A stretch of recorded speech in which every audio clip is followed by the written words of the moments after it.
नल निषद देश के राजा वीरसेन के पुत्र थे। नल बड़े ही वीर, साहसी, गुणवान और सुंदर थे। शस्त्र विद्या और अश्व संचालन में भी वे निपुण थे। दमयंती विदर्भ नरेश भीष्मक की पुत्री थी। दमयंती लक्ष्मी के समान सुंदर, सुशील और सर्वगुण संपन्न थी और दूर दूर तक उनके रूप और सौंदर्य की चर्चा थी। एक दिन राजा नल अपने महल के बगीचे में टहल रहे थे। इतना सुंदर हंस है, अद्भुत। इसे तो मैं अपने तालाब में रखूंगा। मुझे छोड़ दो राजन।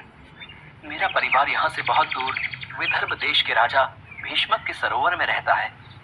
मेरी हंसनी मेरे बिना जीवित नहीं रह पाएगी। वो रो रो कर अपना प्राण त्याग देगी। अब मैं कभी नहीं आऊंगा। अरे अरे, घबराओ नहीं। लो, मैंने तुम्हें छोड़ दिया। महाराज, आप बहुत दयालु हैं।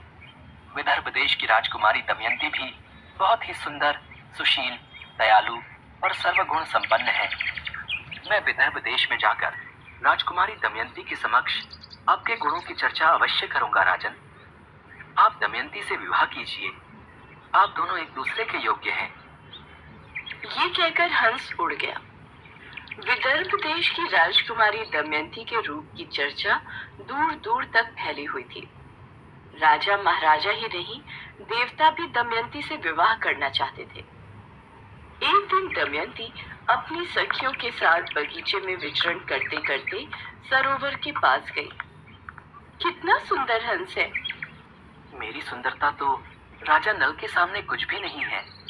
राजा नल बहुत ही सुंदर और गुणवान है। तुम कैसे जानते हो राजा नल के विषय में? मैं कई देशों में घूमता रहता हूँ, लेकिन नल जैसा दयावान, सुंदर राजा मैंने कहीं नहीं देखा है। आप दोनों की जोड़ी बहुत ही सुंदर लगेगी। हंस की बात को सुनकर दमयंती मन ही मन राजा नल के रूप की कल्पना कर प्रेम करने लगी।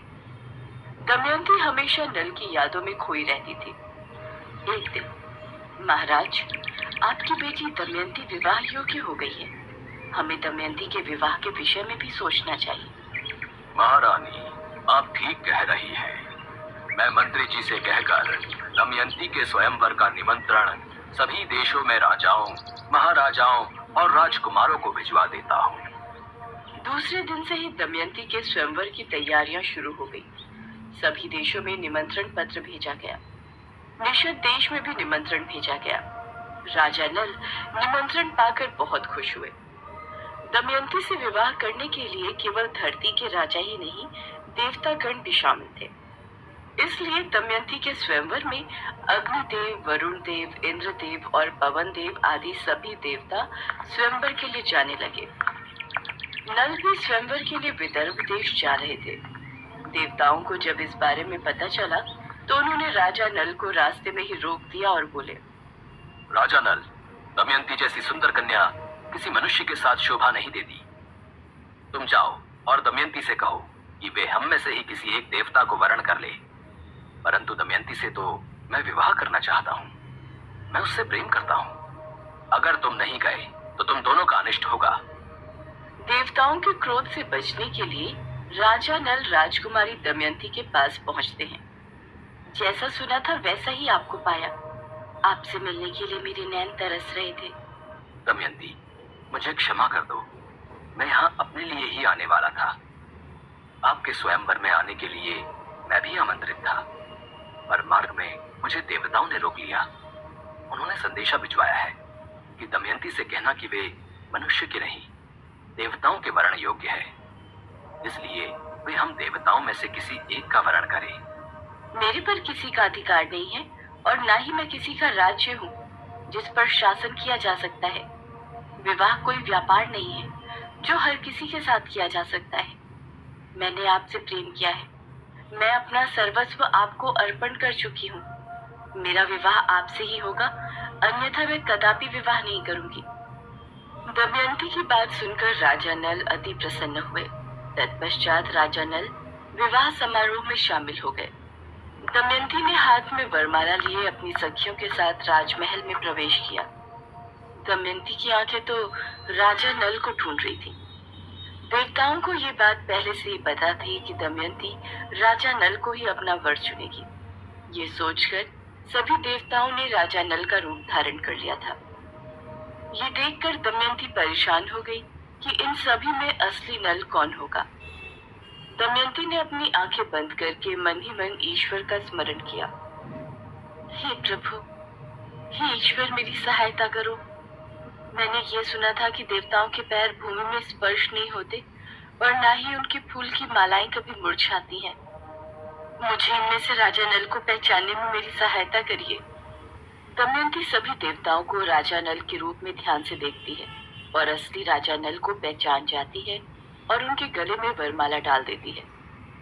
दमयंती सभी देवताओं को प्रणाम करती है। नल दमयंती को देवताओं का आशीर्वाद भी प्राप्त हो जाता है। इसके बाद दमयंती निषद नरेश राजा नल की पत्नी बन जाती है। समय पलटता है। रानी दमयंती के घर पुत्र और पुत्री का जन्म होता है। राजा नल गुणवान, धर्मात्मा और पराक्रमी थे, परंतु जुआ खेलने का एक दुर्गुण भी उनमें था और ये दुर्गुण उनके दुख का कारण बन जाता है। जुए में राजा नल अपना सारा राजपाट हार गए। रानी दमयंती की सलाह का भी उस पर कोई प्रभाव नहीं पड़ा। परिणाम स्वरूप राजा नल सब कुछ हार जाते हैं। दमयंती अपने बच्चों को पिता के घर भेज देती है और राजा नल के साथ नगर से बाहर चली जाती है। जंगल में नल और दमयंती भूख और प्यास से व्याकुल हो रहे थे। राजा नल और रानी दमयंती एक वृक्ष के नीचे जाते हैं। रानी दमयंती की आंख लग जाती है और वो सो जाती है। आज ये सब मेरे कारण ही हुआ है। ना मैं जुए में सब कुछ हारता और ना हमें ये दिन देखने पड़ते। दमयंती की इस दशा का मैं ही जिम्मेदार हूँ। मैंने तो दमयंती को उसकी रक्षा करने का वचन दिया था, लेकिन मैं उसके इन सभी अनंत दुखों का कारण बन गया हूँ। अब मुझसे दमयंती का दुख सहा नहीं जा रहा है। यदि मैं इसी अवस्था में यहीं छोड़कर चला जाऊंगा तो ये किसी भी तरह अपने पिता के पास पहुंच जाएगी। इतना सोचकर नल दमयंती को उसी अवस्था में छोड़कर चल दिए। जब दमयंती की नींद खुली तो सामने एक अजगर दमयंती को निगलने की कोशिश कर रहा था। तब अपनी रक्षा के लिए दमयंती जोर जोर से चिल्लाने लगी। दमयंती की आवाज सुनकर वहां एक बाघ आया और अजगर को मारकर दमयंती को बचा लिया। पर बाघ ने जब दमयंती की सुंदरता को देखा तो वो उस पर स्वयं ही बुरी नजर डालने लगा। इस पर दमयंती बाघ के मन के भाव को समझ गई। हे भगवान, यदि मैंने अपने पति राजा नल के अलावा किसी भी पर पुरुष का चिंतन नहीं किया हो तो आप इस बाघ के प्राण ले लो। दमयंती के इतना कहते ही व्याघ्र के प्राण पखेरु निकल गए। उधर राजा नल जिस रास्ते से जा रहे थे वहां घना जंगल था। उन्होंने देखा कि जंगल में भयानक आग लगी है। उस आग में एक नाग फंसा हुआ है। नाग को इस दशा में देखकर राजा नल को दया आ गई। उन्होंने उसे झाड़ियों से निकाल दिया। ये नाग धर्मराज थे। नाग ने राजा नल के माथे पर डंस लिया। देखते ही देखते राजा नल का सौंदर्य काला पड़ गया। लगता है ये मेरा काल था। अब मैं किसी को देख भी नहीं पाऊंगा और इस जंगल में मर जाऊंगा। चिंता मत करो राजन, तुम्हें कुछ भी नहीं होगा। मैंने तुम्हारी दया की परीक्षा ली है और तुम इस परीक्षा में सफल हुए हो। राजन, तुम्हारे इस सुंदर रूप रंग को देखकर कोई राजवंशी समझकर तुम्हें काम नहीं देता। अब तुम्हारे इस काले रंग को देखकर तुम्हें कोई भी काम पर रख लेगा। अभी तुम्हें इसकी सख्त जरूरत है। जब तुम्हें इस काले रंग को बदलने की जरूरत पड़ी तो तुम मेरा स्मरण कर लेना। मेरा स्मरण करते ही तुम्हारा रंग फिर पहले की तरह हो जाएगा। इसके पश्चात राजा नल भटकते भटकते राजा ऋतुपर्ण के यहाँ पहुंच गए। राजा ऋतुपर्ण ने अपने 500 घोड़ों की देखभाल और रथ हाँकने का काम राजा नल को सौंप दिया। राजा नल बाहुक बनकर वहां रहने लगे। उनके सौम्य व्यवहार से राजा बहुत प्रभावित हुए। बाहुक को राजा ऋतुपर्ण के यहाँ काम करते करते बहुत समय बीत चुका था।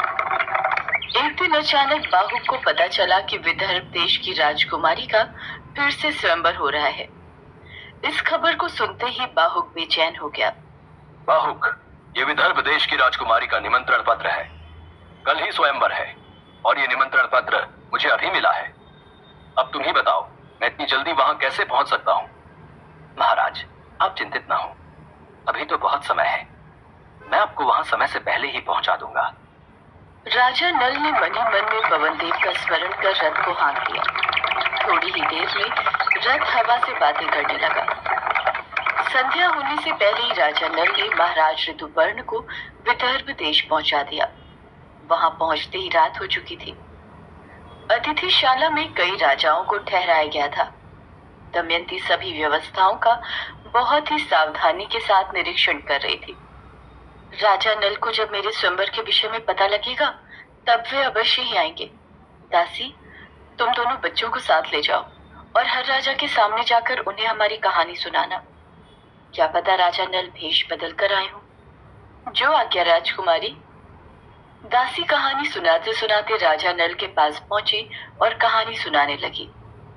दमयंती की करुणा भरी कहानी को सुनकर राजा नल की आंखों से आंसू बहने लगा। राजा नल ने इंद्रसेन और इंद्रसेना को अपने गले से लगा लिया और धर्मराज का आह्वान कर राजा नल अपने असली रूप में आ गए। राजा ऋतुपर्ण सहित सभी राजा नल को देखकर हैरान रह गए। इसके पश्चात नल दमयंती का पुनर्मिलन हुआ और राजा नल को उनका राज्य भी वापस मिल गया।